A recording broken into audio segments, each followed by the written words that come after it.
এক সময়ের কথা। বাগদাদের পথে প্রান্তরে ত্রাস সৃষ্টি করেছিল এক ভয়ঙ্কর ডাকাত। মানুষের কান্না, আতঙ্ক আর লুটতরাজি ছিল তার দৈনন্দিন কাজ। কিন্তু সেই ডাকাতের জীবনে এমন এক ঘটনা ঘটেছিল যা তার পুরো জীবন বদলে দেয়। কাহিনীর শুরু একদিন হজরত আব্দুল কাদের জিলানী রহতাওয়াল্লাহ তার শিষ্যদের নিয়ে সফরে যাচ্ছিলেন। হঠাৎ সেই ডাকাত দল তাদের পথরোধ করে। সবাই ভয়ে কাঁপছে, কিন্তু হজরত জিলানী রহতাওয়াল্লাহিন ছিলেন সম্পূর্ণ শান্ত।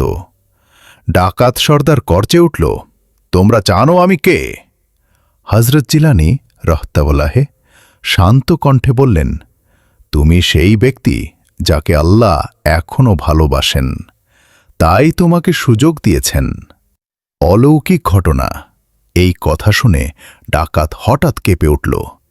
সে কখনো কাউকে তার মনের কথা জানতে দেয়নি। ডাকাত বলল, আপনি কিভাবে জানলেন আমি রাতের বেলা একা একা কাঁদি?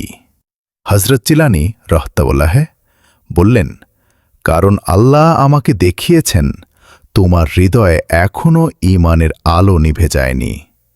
এই কথা শুনে ডাকাতের চোখ দিয়ে অঝোরে পানি ঝরতে লাগল। তওবার মুহূর্ত ডাকাত সর্দার তার তলোয়ার মাটিতে ফেলে দিল। সবার সামনে হাঁটু গেড়ে বসে বলল, আজ থেকে আমি আর ডাকাত নই, আমি আল্লাহর পথে ফিরতে চাই। সেই মুহূর্তে হজরত জিলানী রহতাওয়াল্লাহ তার মাথায় হাত রেখে দোয়া করলেন। পরিণতি বর্ণনায় আছে, সেই ডাকাত পরবর্তীতে একজন আল্লাহওয়ালা মানুষে পরিণত হয়। সে তার বাকি জীবন মানুষের সেবা ও এবাদতে কাটিয়ে দেয়। শিক্ষা, এই কাহিনী আমাদের শেখায়, আল্লাহর রহমত কখনো শেষ হয় না। একজন অলির একটি বাক্য পুরো জীবন বদলে দিতে পারে। তওবার দরজা মৃত্যুর আগ পর্যন্ত খোলা। ভিডিওটি ভালো লাগলে লাইক দিন। ইসলামী কাহিনী পেতে চ্যানেলটি সাবস্ক্রাইব করুন আর কমেন্টে লিখুন। আল্লাহ আমাদের সবাইকে সঠিক পথে রাখুন।